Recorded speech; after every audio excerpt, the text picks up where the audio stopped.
నీ డ్రెస్ చూడు. నేను చెప్పిన డ్రెస్ వేసుకోవచ్చు కదా. మనం వెళ్ళే చోటుకి చాలా మంది వస్తుంటారు.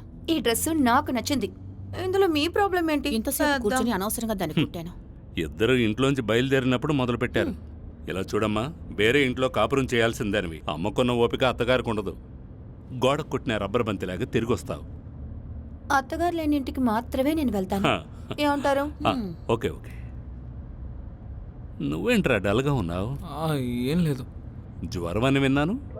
అంటే నిన్న కొంచెం జ్వరంగానే ఉంది, ఈరోజు తగ్గిపోయింది. సమాధి దగ్గరున్న క్యాండిల్ స్టాండ్ని క్లీన్ చేసావు కదూ?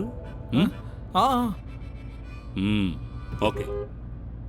నా ఆశలే అడియాశలై అడుగంటేనే నా జీవితం, శోధనల సుడివడిలో తొట్టిల్లెనే నా పయనం, చుక్కాని లేని నావవైతి గమ్యము తెలియక అల్లాడుచుంటి, గురి చేర్చుము యేసయ్యా నా గుండె గుడిలో నీ ఉండయా, కాపరిలేని గొర్రెనైతి కాటికి మీ ఇద్దరి మధ్య ఏం జరుగుతోందిరా?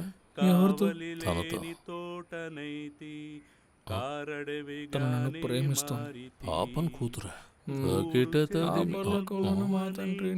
తనని లవ్ చేయడం మంచి విషయం, చెడ్డ విషయం? అయ్యో, నాకు తన మీద ఎటువంటి ఫీలింగ్స్ లేవు. అదే తనని లవ్ చేయకపోతే నాకేమన్నా ప్రాబ్లమా? నా సహనాన్ని పరీక్షించకు.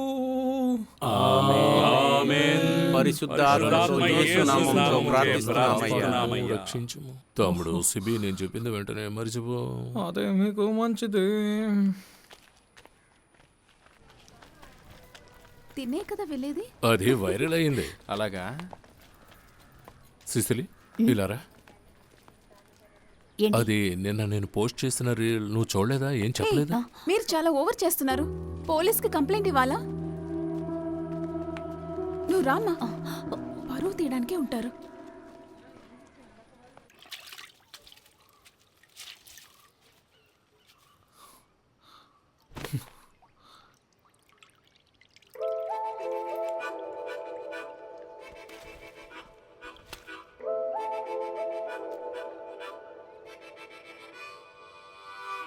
నేను చెప్పిన దానికి ఎందుకు నువ్వు సమాధానం చెప్పలేదు?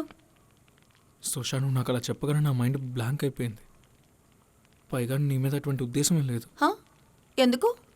నేను చూడడానికి ఏమన్నా అంత చెత్త ఫిగర్లా ఉన్నానా? చూడడానికి అందంగా లేనా?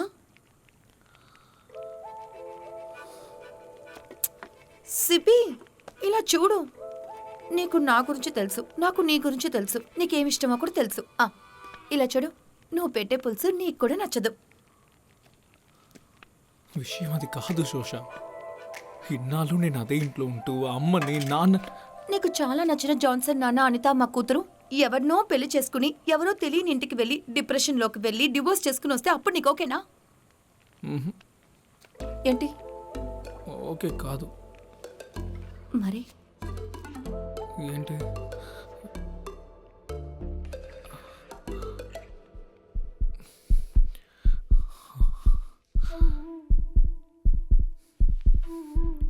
ఏంటి గుండె చప్పుడు ఎక్కువైంది? నాన్న ఇక్కడ లేరు. లేడా?